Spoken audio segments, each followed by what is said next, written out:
সর্বপ্রথমে আমার নবী মসজিদ বানিয়েছিলেন, যেই মসজিদটার নাম কি নাম?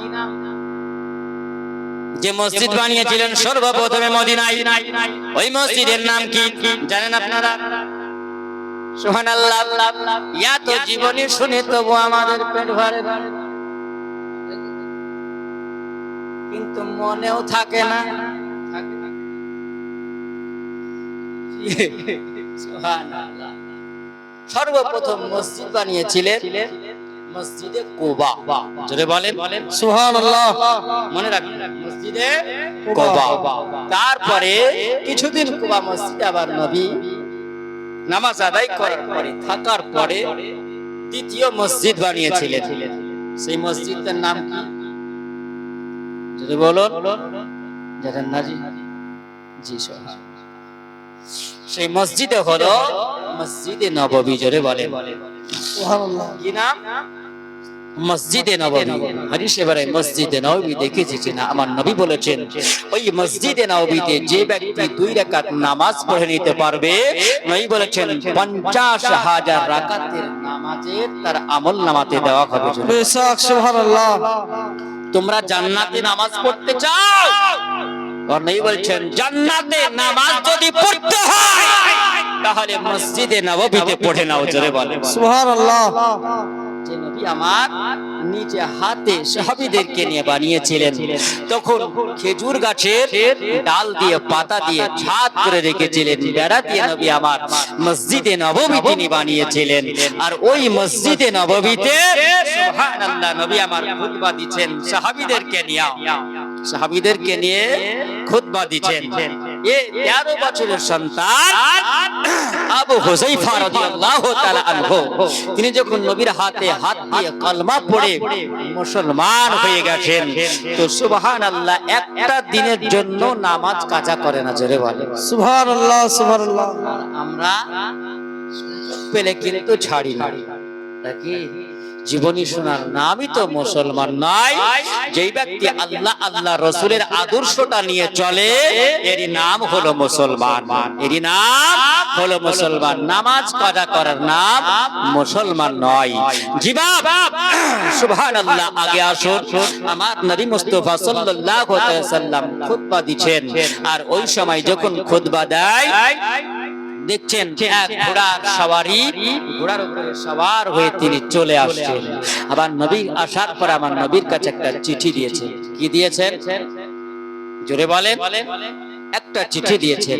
চিঠিটা আমার নবী নেওয়ার পরে চিঠিটা যখন পড়লেন, তো চিঠিতে লেখা আছে যে মক্কা থেকে যে মদিনা নবী আমার এসেছে, তো কয়েকটা যুদ্ধ হয়েছিল, না হয়নি? বদর যুদ্ধ হয়েছে, খন্দকের যুদ্ধ হয়েছে। আপনার এই যুদ্ধ যখন হয় তো প্রত্যেকটা যুদ্ধতে মুসলমানেরা জয় হয়েছে। জোরে বলেন মুসলমানেরা জয় হয়েছে। তো কাফেররা মক্কা শহরে তারা ওই সময় একটা মিটিং করেছিল যে মুহাম্মাদের ধর্মটা সত্য না আমাদের ধর্ম সত্য, আজকে তার সঙ্গে লড়াই করে আমরা আগে চলে যাব, যে পাহাড়ি এলাকার জায়গাটাকে আমরা দখল করে নেব। দেখবেন কোন উঁচু জায়গা থেকে যদি আপনি পাথর ছড়েন, পাথর যদি আঘাত করেন তো বেশি তেজ হয় না? উপর থেকে নিচ থেকে যখন আপনি উপর দিকে মারবেন তো শক্তি লাগবে না? শক্তি লাগবে। কাফের মুশরিকরা যুক্তি করে বলেছিল মুহাম্মাদের সঙ্গে আমরা একটা লড়াই করব, যুদ্ধ করব। সেটাই যুদ্ধটা হয়েছিল হুনাইনের যুদ্ধ। কিসের যুদ্ধ? হুনাইনের যুদ্ধ। এ মুসলমান, তখন তার একটা চিঠি করলাম, আমার নবী চিঠিটা দেখার পরে দেখলেন ওই সময় ঘোড়ার সওয়ারিকে বলল, বলে নবী গো এই চিঠিতে লেখা আছে আপনি দেখে নেন। নবী যখন আমার পড়লেন তো আমার নবী বলছেন, বলে সাহাবীরা শোনো, আমি নবী দেখলাম, দেখো কাফেররা ওই জায়গায় সবাই জানো 1,15,000 তারা এই মুসলমানের সঙ্গে মোকাবিলা করার জন্য এসেছে। তারা আগে তাবু কেড়ে নিয়েছে, তারা পাহাড় উঁচু এলাকাগুলো তারা দখল করে নিয়েছে। আমি মুহাম্মদ বলে একা মানুষ, আমি তাদের সঙ্গে কেমন করে মোকাবিলা করব? জোরে বলে সাহাবীরা বলে ইয়া রাসূলুল্লাহ, ইয়া হাবিবাল্লাহ, যখন এরকম খবর দিয়েছেন আপনি কেন একা হবেন? আজকে মসজিদে নববীর দিকে আপনি তাকিয়ে দেখেন, আমরা 4,500 মানুষ আছে। আবার নবী বলছেন দেখো আজকে মদিনার বাড়িতে আজকে কোনো মানুষ কি ঘুমিয়ে আছে না জেগে আছে? বলে ইয়া রাসূলুল্লাহ ইয়া হাবিবাল্লাহ নবী গো, আপনার পিছনে আমরা ফজরের নামাজ আদায় করেছি। যারা মুসলমান হয় আরে মদিনাবাসী তারা বিছানায় ঘুমায় না, নবীর পিছে ফজরের নামাজ আদায় করে। যারা নবী বলা হয় তারা নামাজ কাজা করে না। ওগো নবী আজকে আমরা এই জায়গাতে বসে আছি, আপনি বলো আপনার কাছে যখন চিঠি এসেছে কাফেরদের সঙ্গে মোকাবিলা আমাদেরকে করতে হবে। আজকে কাফের মুশরিকদের সঙ্গে যদি আমরা মোকাবিলা না করি তাহলে তারা জানবে এই ইসলাম ধর্মটা হলো নিকৃষ্ট ধর্ম, এটাই তারা প্রচার করে মক্কা চলে যাবে, তাহলে মুসলমানে বদনাম হয়ে যাবে। ইয়া রাসূলুল্লাহ আমরা চাই না এটা হবে, আমরা চাইছিলাম ওটা। আপনার কাছে যদি এরকম হুকুম আসে আমরা মোকাবিলা করব, আর যুদ্ধের ঘোষণা হয়ে যাবে, আর আমরা যদি শহীদ হয়ে যাই। আপনার মুখে আমরা আলোচনা শুনেছি, আপনার মুখে আমরা বর্ণনা শুনেছি। ওগো নবী যারা শহীদ হয়ে যায় ওয়ালা তাকুলু লিমান ইয়াকতালু ফি সাবিলিল্লাহি আমওয়াত। আল্লাহ সুবহানাল্লাহ। নবী গো যারা আল্লাহ রাস্তায় শহীদ যারা হয়ে যায় আল্লাহ পাক তাদেরকে এত বড় ইনাম দেয়, তাদের কবরে কোনো হিসাব হবে না, তারা বিনা হিসাবে জান্নাতে যাবে। ওগো নবী আজকে আমরা 4,500 মদিনার মানুষ আপনার পিছনে আছি নবী গো, আমরা প্রস্তুতি আমরা নিয়ে নিলাম, আপনি যদি হুকুম দেন তাহলে আমরা আজকে ওই ময়দানে লড়াই করে আমরা যদি প্রাণ বাঁচিয়ে রাখবো না আমরা ইসলামের জন্য জান দিতে রাজি আছি। জোরে বলুন সুবহানাল্লাহ। জান দিতে আমরা রাজি আছি। আবার নবীকে বলেন ইয়া রাসূলুল্লাহ যত যুদ্ধ হয়েছে সব যুদ্ধে আপনি নেতৃত্ব কাকে বানিয়েছেন? যাকে বানিয়েছেন তাকে আমরা মেনে নিয়েছি।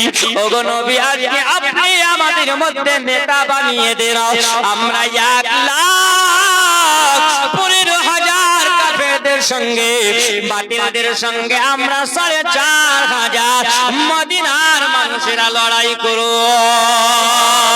সুবহানাল্লাহ। বেশক আপনার মতন যদি হয় বলে কোটি 1,15,000 25,000 আর আমরা 4,500 একই মোকাবিলা করতে পারা যায়? মোকাবিলা করতে পারা যাবে না।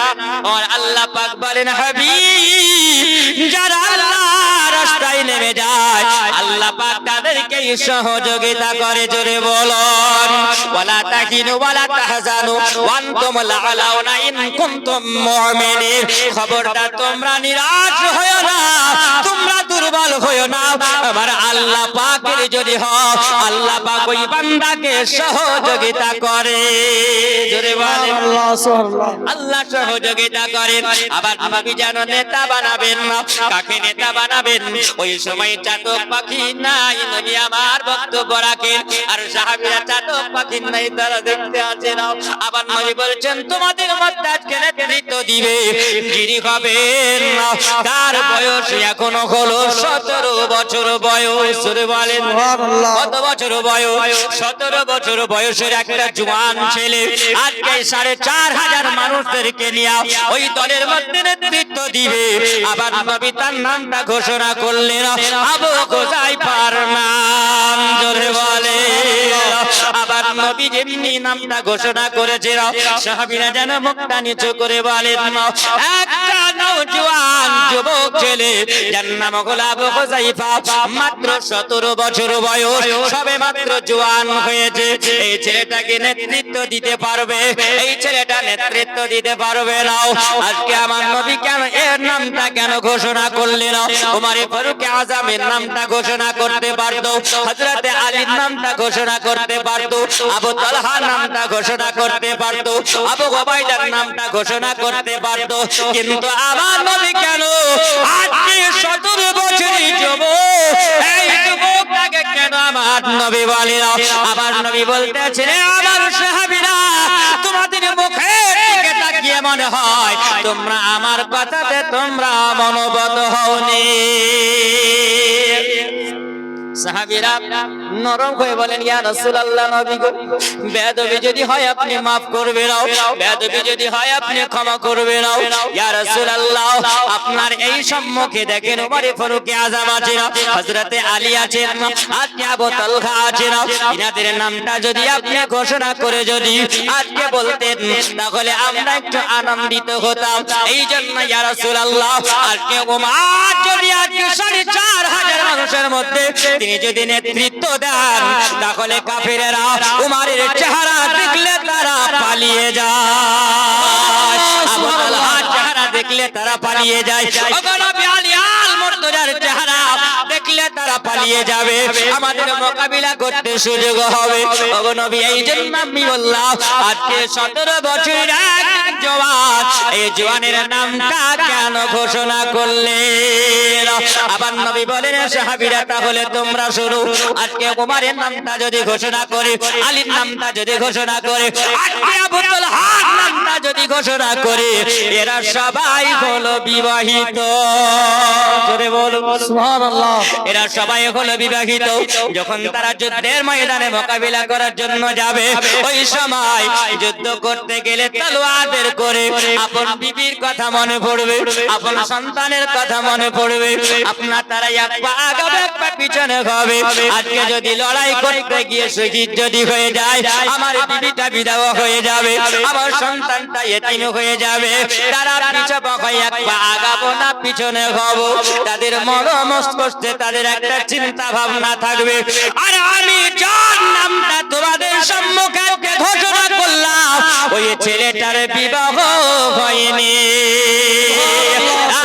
চিন্তা থাকবে না, তার বাপে নাই দুনিয়ায় মারা গেছেন, আজকে তার স্ত্রী নাই বিবাহ হয়নি, সন্তান আদি নাই, তাদের কোনো চিন্তা হবে না।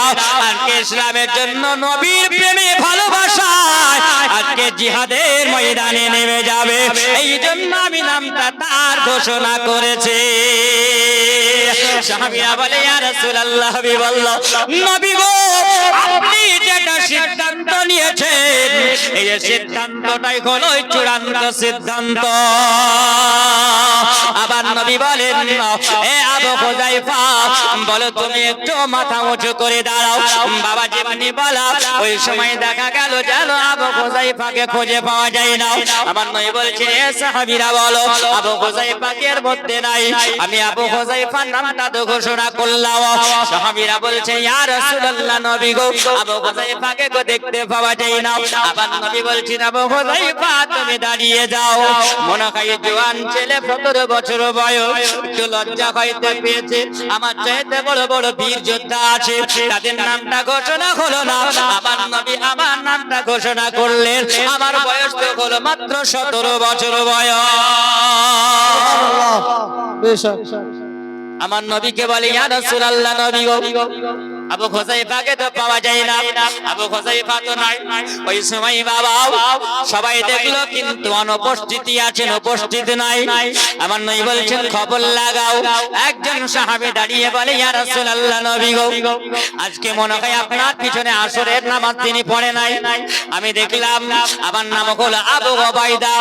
আবু উবাইদা তিনি বলেন, ইয়া রাসূলুল্লাহ, আমরা যখন দুজনা নামাজ পড়তে আসি নবী, আমাদের পাহাড়ি এলাকাতে বাড়ি, আমরা দুজনা পাহাড়ের গুহার মধ্যে বাড়ি বানিয়ে আমরা দেখেছি, ওর বাড়িটা অতিক্রম করে আপনার পিছনে আমি নামাজ পড়তে আসি। নবী গো, আপনি যদি আমাকে একটু হুকুম দেন তাহলে আজকে যুদ্ধের ময়দানে সেনাপতি তিনাকে বানিয়েছেন, আমি গিয়ে আবু হুযায়ফাকে খবরটা দিয়ে দেব। জোরে বলো।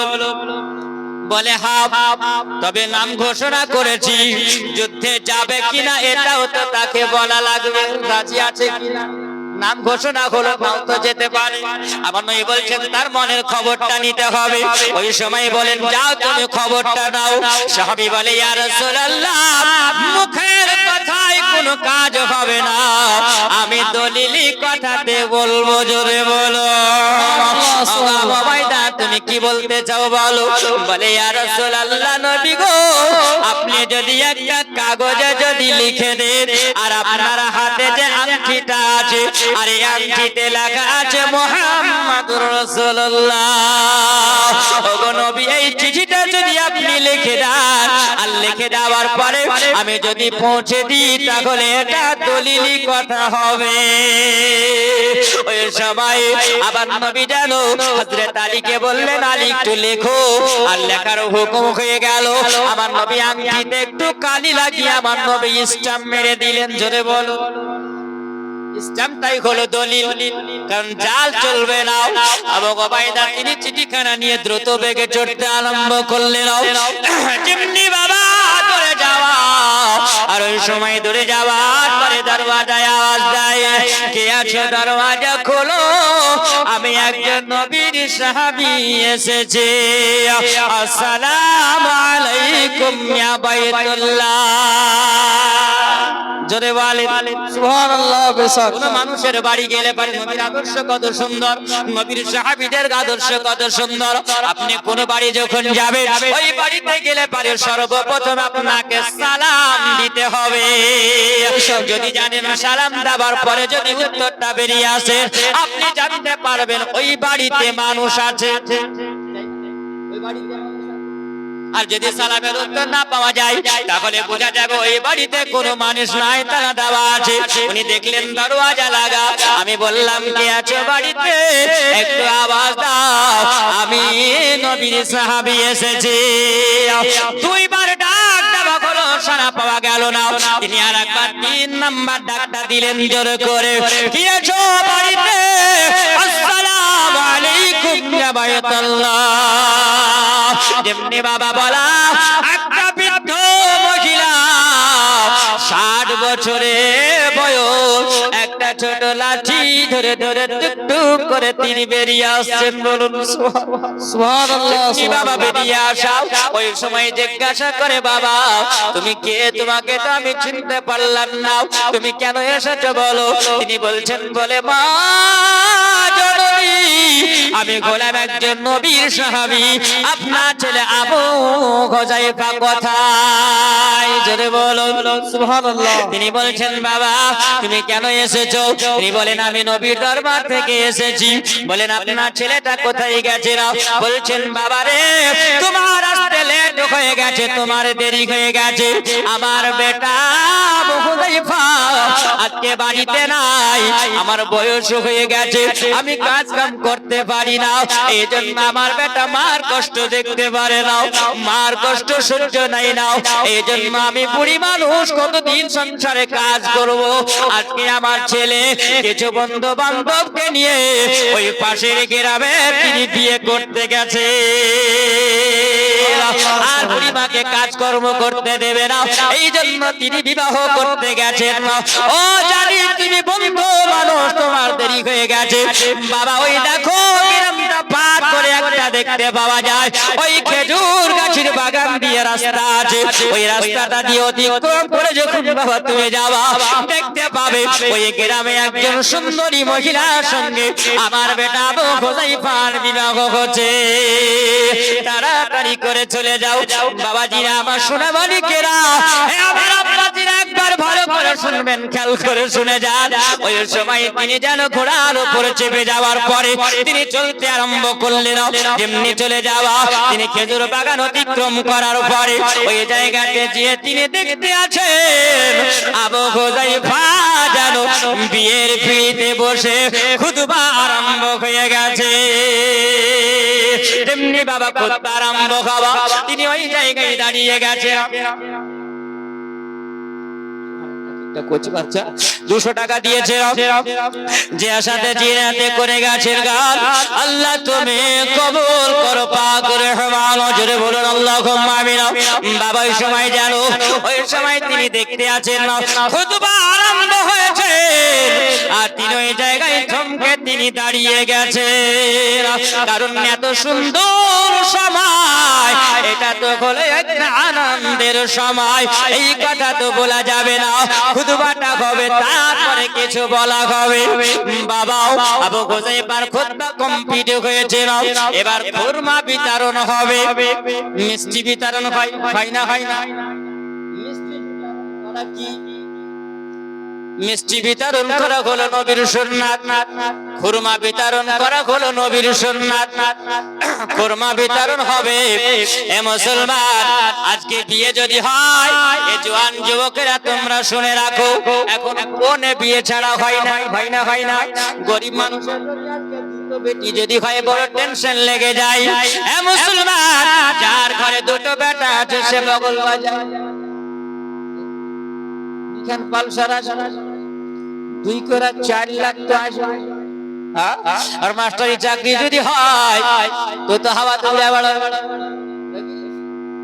বাস্তব কথা বললে কিন্তু একটু ঝাল লাগে, একটু তিতো হয় না, হয় না, হয় না। খবরদার, সাবধান।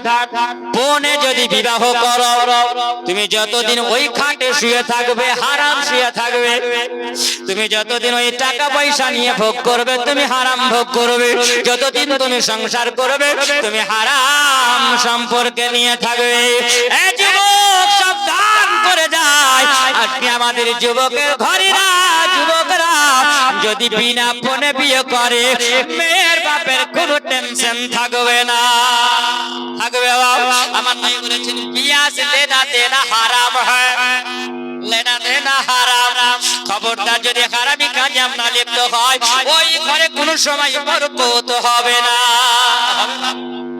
হারাম জিনিস থাকলে বরকত হবে না। বাবাজিরা, আমার সোনা মানিকেরাও, আজকে দেখবেন যখন আমরা বিয়ে বাড়ি হয়, ওই বিয়ে বাড়িতে ধুমধাম লাগিয়ে দেয়, দেয় না, দেয় না। বিয়ে বাড়িতে যদি ডিজে বাজানো হয়, গান বাজনা যদি হয়, এটা শরীয়তে হলো হারাম, মুসলমানের জন্য হারাম। আমরা ভাবি সুন্দর করে প্যান্ডেল সাজিয়ে দাও,